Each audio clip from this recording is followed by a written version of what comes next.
there of Scott Ranger moving up is Shamo Familia Moraita Epira in the middle portion.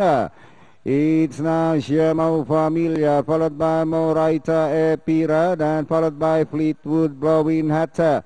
And moving up now is entry number 4. And Subitrona inside the last 600.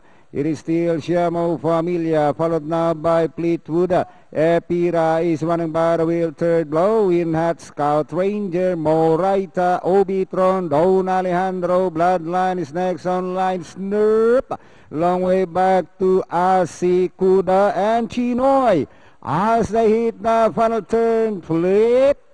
Wood now for the outside, Shamo Familia Epira. Here comes the white one. That's all. Don Alejandro, a long shot.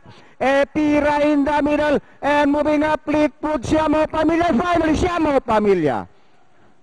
Close. Don Alejandro and Fleetwood. 267 yata, no? Parang ganun, Con. 2675. So, dehado ito. 2A, Shamo Familia.